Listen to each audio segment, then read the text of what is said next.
अस्सलाम वालेकुम students, welcome to my Japanese learning YouTube channel. आप मुझे मानूर सन से कह सकते हैं। अगर आप जापान में स्टडी या वर्क की नीयत से जाना चाहते हैं या जस्ट लैंग्वेज सीखने में इंटरेस्टेड हैं, then you are in the right place. हाजिमे माशो। आज हम स्टार्ट करने जा रहे हैं अपनी जापानीज लैंग्वेज का सबसे पहला स्क्रिप्ट, जिसको हम कहते हैं हिरागाना। हिरागाना हमने अपने पिछले चैप्टर में पढ़ा था काना टेबल, जो कि साउंड्स थी जो हमें बता रही थी कि हिरागाना और काताकाना जो हम लिखेंगे उनको पढ़ा गया जाएगा। तो उसी काना टेबल को माइंड में रखते हुए हम अब हिरागाना स्टार्ट करेंगे और हिरागाना की सबसे पहली लाइन, जिसको हम कह रहे थे वोवल लाइन, वो स्टार्ट करेंगे। हमारी वोवल लाइन में क्या क्या वर्ड्स थे? आ, ई, उ, ए, ओ। इन्हीं को अगर हम हिरागाना में लिखें, आ, ई, उ, ए, ओ। आइए सीखते हैं वोवल लाइन को लिखने का तरीका। आपके लिए बेटर होगा कि आपके हाथ में एक पेपर या नोटबुक हो और साथ कोई पेंसिल हो। याद रखिएगा कि अगर आप पेंसिल से लिखेंगे तो आपसे ज़्यादा बेटर लिखा जाएगा, और अगर आप मिस्टेक्स करते हैं तो बीच में आपको रेज करने का चांस भी है और गन बहुत ज़्यादा नहीं पड़ता। सो एक पेंसिल और पेपर पकड़ लें या कोई नोटबुक पकड़ लें, ठीक है, एंड स्टार्ट राइटिंग। हमारी सबसे पहले वोवल साउंड क्या है? आ। आ को लिखने के लिए आप सबसे पहले एक फ्लैट लाइन लगाएंगे, ठीक है। उसके बाद आप एक स्ट्रेट लाइन लगाएंगे। आपका ये प्लस टाइप बन जाएगा, जैसे आपका क्रॉस होता है, ठीक है। एक साइड लंबी है, दूसरी साइड छोटी। फिर आपने जो हॉरिजॉन्टल लाइन लगाई है उसके कॉर्नर से स्टार्ट करके नीचे लेकर आएंगे और घुमा के दूसरी तरफ ले जाएंगे। ये आपका बन जाएगा आ।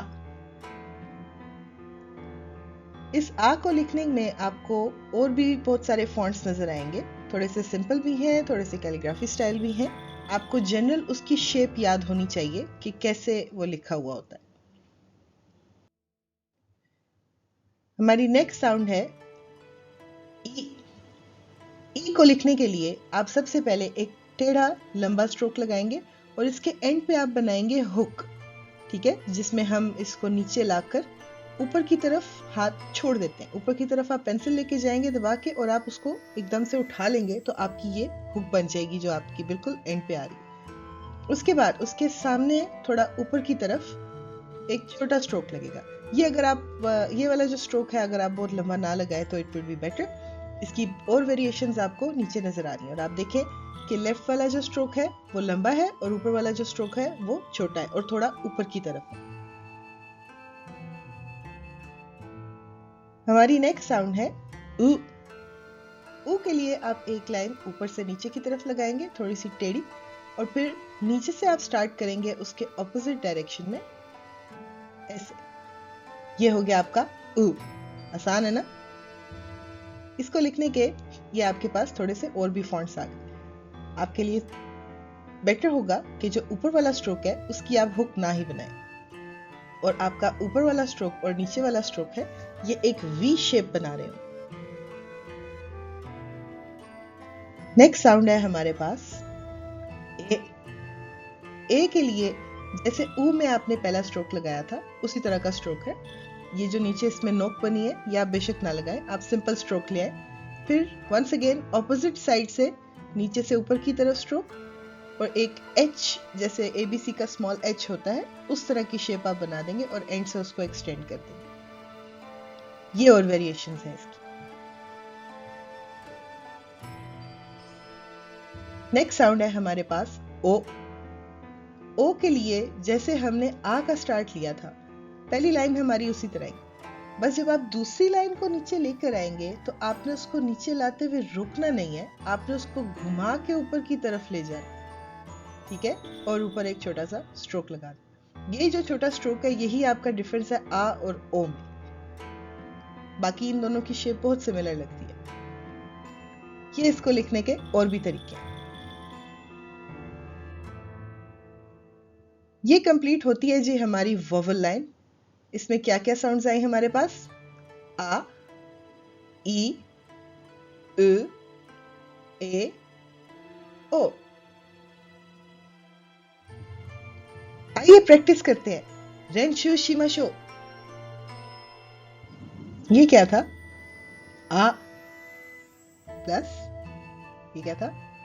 ई। आ और ई साउंड को जब हम जोड़ते हैं हमारे पास वर्ड बनता है आई। आई। आई का मतलब होता है लव, प्यार। क्योंकि आई एक ऐसा वर्ड है जिसका मीनिंग है, मतलब इसकी कोई ना कोई कांजी भी होगी, क्योंकि कांजी हमारे वर्ड्स को मीनिंग देते हैं। ये हमारे पास आ गई आई की कांजी। इसको देख के डर मत जाइएगा, ये आपको सीखने की अभी जरूरत नहीं है, जस्ट एक आपको इमेज बताने के लिए कि जो भी वर्ड जिसका मीनिंग होता है उसकी कांजी भी होती है। उ प्लस ए। उ और ए को जब हम मिलाते हैं हमारे पास बनता है उए। उए। उए मीन्स अप, ऊपर, जो डायरेक्शन है आपकी ऊपर की तरफ, उए। वंस अगेन, क्योंकि उए का कोई मीनिंग है, इसकी कांजी भी है। आप जब स्टार्टिंग में वोकैबुलरी याद करेंगे तो आपको जस्ट उ और ए ही याद हो जाए तो दैट्स इनफ। बाद में हम इसकी कांजी भी याद कर लेंगे। आ ओ। आओ। आओ। आओ एक कलर है। कौन सा कलर है? ब्लू, नीला। वंस अगेन, कलर है, मीनिंग है, तो कांजी भी। आओ। इस चैप्टर में हमने हिरागाना की वॉवल लाइन सीखी, जो कि थी आ, ई, उ, ए, ओ। इसको जितना ज्यादा हो सके वर्ड्स को अपने माइंड में रिपीट करते जाए और लिखते जाए। कोशिश कीजिएगा इसके साथ रोमन ज्यादा ना लिखें, क्योंकि अगर आप रोमन पे डिपेंडेंट हो गए तो आपको जापानीज खुद से लिखनी या जापानीज लिखी हुई पढ़नी नहीं आएगी। ठीक है, इसको रिपीट करें, लिखें, अपने माइंड में साउंड चलाते जाएं। जैसे जैसे आप वर्ड लिखते जा रहे हैं, आ, दोबारा लिखा आ, फिर दोबारा लिखा आ, ठीक है, एंड सो ऑन। ये आपको जितना ज्यादा आप ये लिखेंगे आपको उतनी जल्दी ये याद होगी। अभी के लिए इतना ही। अगर आपको ये वीडियो पसंद आई हो तो लाइक, शेयर एंड सब्सक्राइब जरूर करें। बेल आइकन दबाना मत भूलें so you never miss our next Japanese lesson. Thank you for watching and see you in the next video. अगले सबक में मिलते हैं। जा मता।